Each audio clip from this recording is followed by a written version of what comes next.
Italians, please don't get too mad at me, but this is a little twist on the classic caprese salad using a few little special ingredients, one of my all-time favorite salads, and I'm gonna show you how to make it right now, so let's do it. So for this incredible twist on the classic Italian caprese salad, we are going to want some really incredible tomatoes. Here we're using some excellent quality cherry tomatoes on the vine. These are amazing. The fragrance coming off them is just incredible. It smells like a greenhouse. So the prep could not be more simple for these tomatoes. We do want a bowl, and we want a fairly decent sized bowl because there's going to be a little bit of mixing involved later on. So tomatoes, bowl. We also want a really sharp knife, and come on, just take a look at those. Beautiful, fresh, deep, dark red, absolutely perfect. And the smell is just out of this world. With this salad in particular, or with a classic caprese salad, it is all about simplicity. And with that said, it is also all about the ingredients. The ingredients really need to be good quality just to shine through. So let's crack on. Incredibly simple. All we're gonna do is work our way through the tomatoes very, very simply, cutting them in half. That leaves us with absolutely perfect little bite-sized pieces. We're still going to get a beautiful burst when we bite into these things, but they're a nice convenient size, perfect for this salad. So work your way through them, cutting them in half. You can tell these are good quality by the fragrance and the colour. Absolutely amazing. Like I said, it literally just smells like a greenhouse in here at the moment. Really pungent. This caprese salad does have a little twist. It's faithful to the traditional caprese salad, but this is basically just a little variation on it that I've come up with. I just kind of stumbled across the recipe once when I had a few additional ingredients as well as the traditional ingredients for a caprese: mozzarella, tomato, olive oil and basil. I'll introduce you to the additional ingredients when we come to cook and prepare them. It is still a cold salad, but there is a little bit of cooking involved. I'll explain more shortly. So nearly there, more of these beautiful tomatoes to go, and then we'll be moving on to the next stage. One very important point: never put your tomatoes in the fridge unless you're going to be cooking with them. They tighten up and lose loads of flavour in the fridge. So keep them out, keep them at room temperature, keep them fresh, vibrant and delicious. So there we go. Those are our beautiful, excellent quality, juicy, vibrant and delicious cherry tomatoes, prepped and ready to go. So let's do it. So we want a frying pan on the hob. We want the heat around medium, and at the ready, we want some good quality olive oil. We want some beautiful smoked pancetta. And to one side, we have our cherry tomatoes. Give the pan a moment to heat up, and we want to stick in our diced smoked pancetta. So get that in the pan. The pancetta, we want to add a tiny little drizzle of olive oil, just a little dash. There we go. You don't always need oil when you're cooking pancetta, but in this case, I'm using it. Two reasons. Reason one is it does help to render out the bacon fat, or the pancetta fat, of course. And secondly, this is a caprese salad. So ultimately, we are going to be using some extra virgin olive oil regardless. Basically, the main point of difference with this is that I'm making today, my little variation, and the classic caprese salad is that we're going to be frying off some pancetta, and what we want to do is render out all of its lovely rich fat, and then we want to get the pancetta a little bit crispy, and then essentially what we're going to do is pop the pancetta in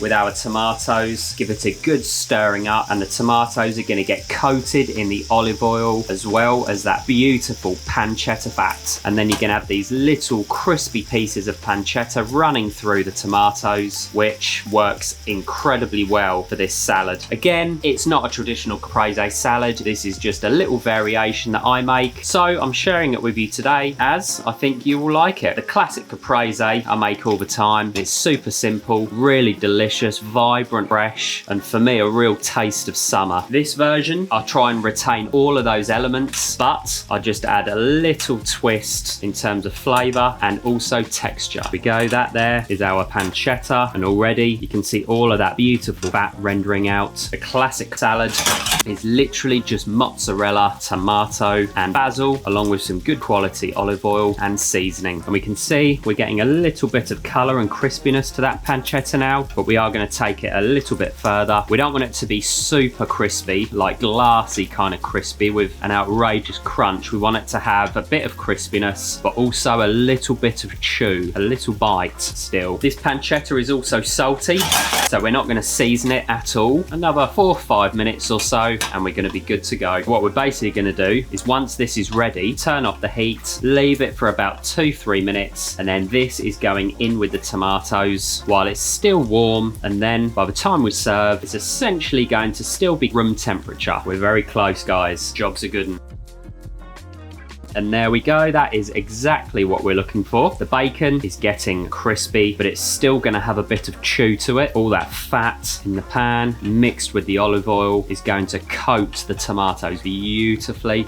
And so, heat off, take the pan off the heat, give it a little shake, and we just want that temperature to come down a little bit before we chuck it in with our tomatoes. So 1 or 2 minutes until it basically just stops sizzling, and then on to the next stage. And so we've cooked our pancetta. What we want to do now to bring this whole thing together is take our tomatoes. We want our pancetta, and very, very simply, what we want to do is empty all of the pancetta and the pancetta fat in with our tomato.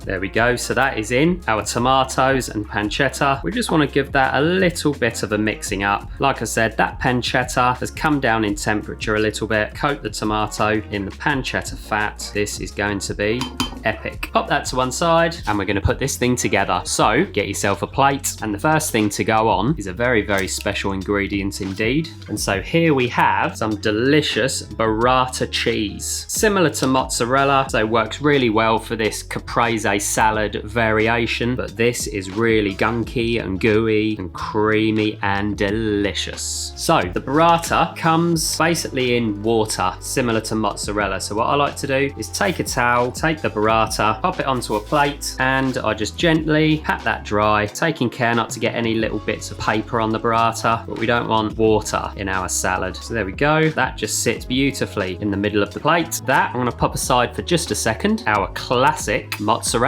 Same again, gently pat it dry, and using a sharp knife, we just want to cut this into little slices. Doesn't have to be uniform. You can just tear it up with your hands, but I generally will just slice it up. The burrata works amazingly well for this one. Mozzarella is the classic cheese for a caprese, but this is not technically a caprese. This is a caprese with pancetta and burrata. Perfect. So there we have our sliced mozzarella cheese. This is also going to go to one side for a moment. Perfect. Now let's bring our burrata back over here, center it on the plate, and what we want to do is just pop the mozzarella around the burrata, just kind of fan it out a little bit for the first layer. There we go, so that's the first layer. Burrata in the middle, we've laid that around the outside. A little bit of presentation doesn't hurt here. Next, I'm just going to add a few of the tomatoes and pancetta, about half of what you've got there. Pop those around the outside. As you can see, looking pretty. Let's do it. Next, some lovely fragrant basil. So take your fresh basil, pick off some leaves, and just scatter those around here, there, and everywhere. That's going to do us for the first layer. And basically the same again. Add a few more pieces of mozzarella, just kind of drape those over the first layer there. There we go, looking great on the plate. And at this point, what we're going to do is, using a knife, cut our burrata into a cross, and then basically open it out like so. Look at that gooey, delicious burrata. Unbelievable.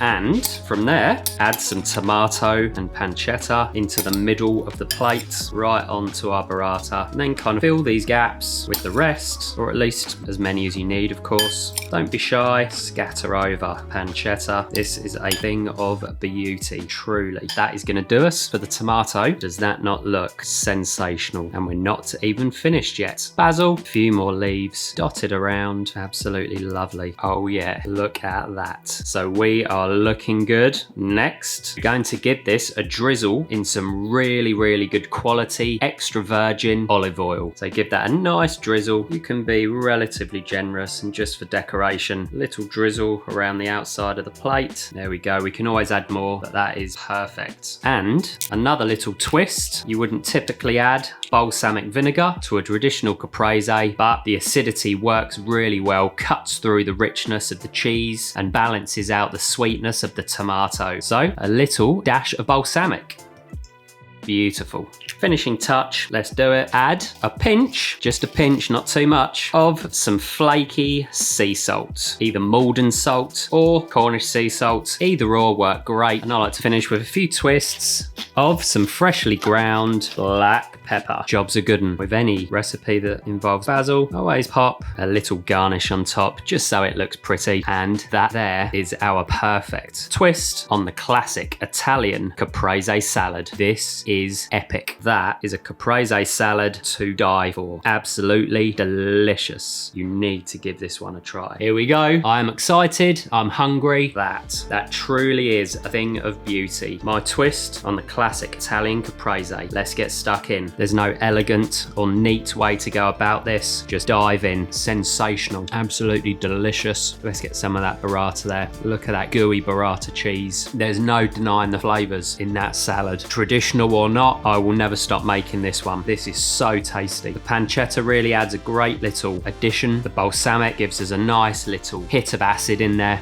This thing really is special. Those cherry tomatoes just burst. So fresh, so vibrant. Lovely little salty, crunchy hits of the pancetta. That is gorgeous. The burrata just gives it some real creaminess. That is an incredible little salad. Like I said, Italians, don't get mad. I hope I've done justice to the traditional caprese and that my little variation is not too offensive. This salad, honestly guys, this really is one to try. So guys, I'm gonna polish this thing off. Like and subscribe. Find the recipe on my website, thewestcountrykitchen.com. Use the link below to sign up to my weekly newsletter, and I will see you next time. Take care.